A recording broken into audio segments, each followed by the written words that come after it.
Histoire de l'Église de Don Charles Poulet, l'Antiquité, deuxièmement le 5e siècle. Chapitre 1er, les invasions. Les 4 courants d'invasion, Visigoths en 376, Germains en 406, Huns en 451, Ostrogoths en 489. L'invasion des barbares n'était pas un fait imprévu. Depuis longtemps, les Germains aspiraient à prendre place dans l'Empire et beaucoup s'y étaient introduits d'une manière régulière comme colons ou soldats. À cette invasion pacifique succéda une irruption provoquée par l'avance des peuples asiatiques, les Huns, qui, campés entre l'Oural et la Volga, pénétrèrent en Europe. Ils s'attaquèrent d'abord aux Germains orientaux de race gothique et s'emparant du pays entre la mer Noire et le Dniestre, forcèrent les Visigoths à demander asile à l'empereur d'Orient Valens, qui leur concéda 2 provinces, la Mésie et la Thrace. C'est la première invasion barbare dans l'Empire en 376. Ces Visigoths étaient en partie chrétiens. En 325, on avait vu déjà le grec Théophile siéger à Nicée comme évêque des Goths. Son successeur Ulfila fut le véritable apôtre de la nation. Né en Cappadoce, captif et fils adoptif de ces barbares, il les évangélisa et traduisit la Bible à leur usage. Malheureusement, en les accueillant, Valens exigea qu'ils passent à l'arianisme, et Ulfila se laissa persuader que la querelle indifférente au dogme n'intéressait que l'orgueil des Latins et des Grecs. Les Goths allaient traîner l'hérésie dans toute leur migration. Les plus intelligents s'étaient immiscés dans le gouvernement de l'Empire. L'un d'eux, Alaric, s'empara de Rome le 24 août 410. Son frère Ataulf passa avec son peuple dans la Gaule méridionale et s'y implanta si bien que son successeur Vallia en obtint de l'empereur Honorius la lieutenance. Telle fut l'origine du royaume visigothique de Toulouse. Par lui, l'arianisme barbare s'implantait en Occident. Il allait rayonner sur tous les peuples voisins. En effet, poussés à leur tour par les Huns, les Germains situés le long du Rhin déferlèrent sur la Gaule. Ce fut l'invasion germaine de 406. Tandis que les Francs s'établissaient sur le Rhin et la Meuse, et les Burgondes dans la vallée du Rhône, les Vandales passèrent en Afrique. Mais au contact des Visigoths de Toulouse, Burgondes et Vandales furent contaminés par l'arianisme. La persécution sévit bientôt en Afrique. Outre que l'épiscopat et l'aristocratie catholique représentaient l'élément romain qu'il fallait briser, les Vandales étaient des Ariens fanatiques. Sous Genséric, on s'acharna surtout à faire apostasier, et nombreuses furent les défections parmi les grands qui craignaient de perdre leur dignité. Hunéric ouvrit une persécution plus violente encore. Après avoir exclu les catholiques de toutes les fonctions publiques, il en exila au désert un nombre considérable. 4966 d'après Victor de Witte. La plupart jonchèrent de leurs cadavres la route des caravanes. Ayant convoqué à Carthage tous les évêques pour une prétendue conférence contradictoire en 484, il les mit en demeure de prêter un serment dynastique. Par une sentence odieusement ridicule, les assermentés furent déportés comme coupables d'avoir enfreint le précepte évangélique qui défend de jurer. Criminels de lèse-majesté, les autres furent condamnés à la relégation en Corse. Pas un seul n'échappa. Contre un peuple privé de chef, la persécution continua à sévir avec une violence inouïe. On soumettait les fidèles à la torture afin de leur faire accepter le nouveau baptême des hérétiques. Il y eut de nombreux martyrs, connus surtout par l'Historia Persecutionis Vandalicae de Victor, évêque de Witte, témoin oculaire et lui-même exilé pour la foi.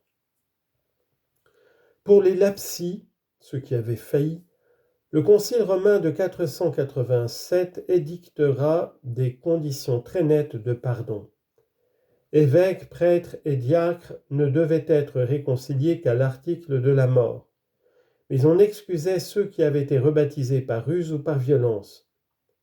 Une mourut à la manière de Galère, putrefactus et ebulliens vermibus. Putréfié est le corps bouillant de vermine. Son successeur Buntamund rendit pour un temps la paix à l'Église d'Afrique. Mais Thrasamund, surnommé le Julien arien, devait reprendre la lutte. 496-523. Il exilera 120 évêques en Sardaigne, parmi lesquels Fulgence de Ruspe, l'adversaire du semi-pélagianisme. L'intervention byzantine de Bélisaire, général de Justinien, viendra enfin délivrer l'Afrique septentrionale, en 534.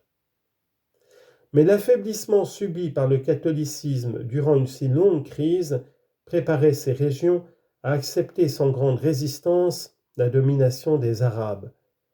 Telles sont les conséquences les plus lointaines de l'invasion germanique de 406. Après avoir provoqué les deux premières migrations, les Huns avaient pénétré à leur tour dans l'Empire. Ce fut l'invasion de 451. Simple torrent dévastateur, elle ne nous intéresserait guère au point de vue religieux si elle ne manifestait la puissance morale du christianisme. Quand Attila, ayant franchi le Rhin, déborde en Champagne, les habitants de Paris voudraient s'enfuir. Mais une vierge, Sainte Geneviève, leur assure que le Christ protégera leur ville. De fait, la prédiction s'accomplit. Attila ne vint pas devant Paris. Il inclina vers Troyes, où ce fut encore l'évêque Saint-Loup qui donna confiance aux habitants.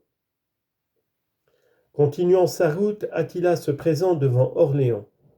Mais l'évêque Saint-Aignan était allé quérir l'aide du général romain Aetius, qui vainquit les Huns au champ catalonique.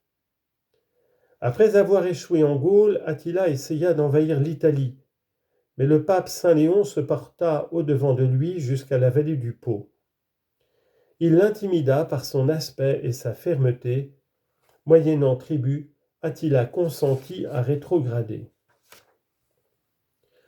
Contre les envahisseurs, l'Église seule se dressait. Le pouvoir impérial n'existait plus que de nom. Le suève Ricimer rétablit bien une certaine vigueur dans le gouvernement, 454-472. Mais le soldat ruge Odoacre, qui lui succéda pendant 17 ans, abolit en Occident la dignité impériale, gérée alors par un enfant, Romulus Augustus, de 476. Cependant, les Huns avaient enchaîné à leur fortune les Ostrogoths, qui bientôt envahirent la péninsule en 489. Leur chef Théodoric tue Odoacre et prend le titre de roi d'Italie. Or bien que tolérant par politique, Théodoric était arien comme tous les souverains de souche gothique. Ainsi tous les peuples barbares implantés étaient-ils ariens à l'exception des Francs demeurés païens. 2. L'attitude de l'Église devant les barbares. Bien que les chrétiens entretiennent à l'égard de l'Empire des sentiments de vrai loyalisme, l'Église comprit qu'elle appartenait à l'humanité entière et non à un peuple. Elle alla vers les farouches barbares. Moins liée aux traditions romaines, la chrétienté d'Afrique osa parler la première. Dans le De Civitate Dei, saint Augustin posa la thèse. L'Empire n'était que la cité caduque des hommes. Il y avait par contre une cité éternelle de Dieu qui recevra tous ceux qui ont la foi. Dans ses 7 livres contre les païens, Paul Orose, disciple de saint Augustin, émet aussi l'idée que les barbares sont perfectibles et convertibles. Enfin, dans son De Gubernatione Dei, du gouvernement de Dieu, Salvien, prêtre de Marseille, tentera même de démontrer que leur rôle providentiel consiste à assainir le vieux monde.